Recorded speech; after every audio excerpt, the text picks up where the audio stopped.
IAS institute నిర్వహిస్తున్న all India scholarship exam pass అవ్వండి. 2 years ఫీజులో 50% మాత్రమే పే చేయండి. జమ్మూ కశ్మీర్లో పహల్గామ్ ఉగ్రదాడి ఘటన నేపథ్యంలో భారత్ పాకిస్తాన్ మధ్య యుద్ధ మేఘాలు అలుముకుంటున్నాయి. ఉగ్రదాడి ఘటన తర్వాత యావత్ భారతదేశం పాకిస్తాన్పై పగతో రగిలిపోతోంది. పాకిస్తాన్కు సరైన గుణపాఠం చెప్పాలంటూ ఆగ్రహ జ్వాలలు ఎగిసిపడుతున్నాయి. పాక్కు వ్యతిరేకంగా ముక్త కంఠంతో నినాదాలు చేస్తున్నాయి. ఈ నేపథ్యంలో పాకిస్తాన్ భారత్ సరిహద్దులో యుద్ధ మేఘాలు అలుముకున్నాయి. ఏ క్షణమైన ప్రతి దాడులు జరగొచ్చనే నేపథ్యంలో భారీగా ఇరు దేశాల సైనికులు మోహరిస్తున్నారు.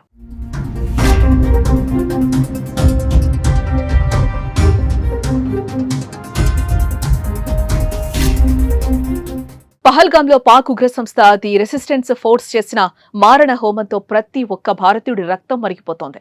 ఉగ్రదాడికి ప్రతీకారం తీర్చుకోవడమే కాకుండా పాక్ గడ్డపై ఉన్న ఉగ్రమూకలను ఏరివేయాలని డిమాండ్లు బలంగా వినిపిస్తున్నాయి. మరోవైపు భారత్ పాక్ ఉద్రిక్తతల వేళ యుద్ధం రావచ్చని ఊహాగానాలతో రెండు దేశాల సరిహద్దుల వద్ద తీవ్ర ఘర్షణ తలెత్తగా యుద్ధంపై ఏం చేద్దామనే విషయంపై నిన్న దేశ ప్రధానితో కేంద్ర రక్షణ శాఖ మంత్రి రాజ్నాథ్ సింగ్ భేటీ అయ్యారు.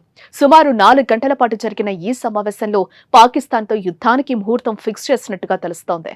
మరోపక్క అంతకంటే ముందు త్రివిధ దళాధిపతులతో రాజ్నాథ్ సింగ్ భేటీ అయ్యారు. యుద్ధానికి సిద్ధమైన ఎదుర్కోవలసిన పరిస్థితులు, నిరంతరం పోరాటం చేయగలిగే యుద్ధ సామర్థ్యంపై ఆరా తీశారు. దీన్ని బట్టి చూస్తుంటే పాక్ పై భారత్ సర్జికల్ స్ట్రైక్స్ చేపట్టొచ్చన్న ప్రచారం వినిపిస్తోంది.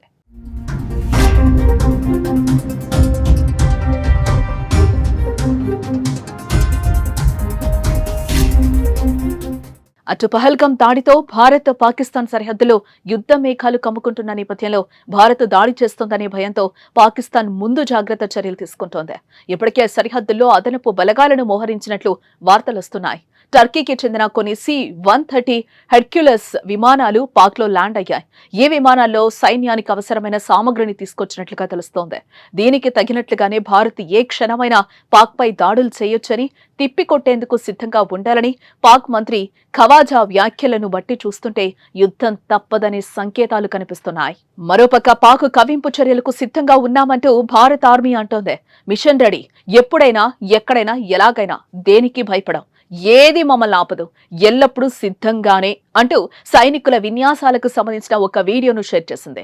అటు పాక్ గడ్డపై ఆశ్రయం పొందుతున్న ఉగ్రమూకలు చేసిన దాడికి ప్రతీకారంగా భారత్ దాయాదిపై ఆంక్షలు విధించింది. ఈ క్రమంలోనే సింధు నదీ జలాల ఒప్పందాన్ని రద్దు చేస్తున్నట్లు కేంద్రం ప్రకటించింది.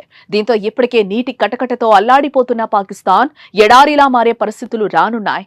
దానికి తోడు ఈ సమయంలో భారత్ యుద్ధం చేస్తే పాకిస్తాన్ ప్రపంచ మ్యాప్లో కనిపించదంటూ కొందరు విశ్లేషకులు భావిస్తున్నారు.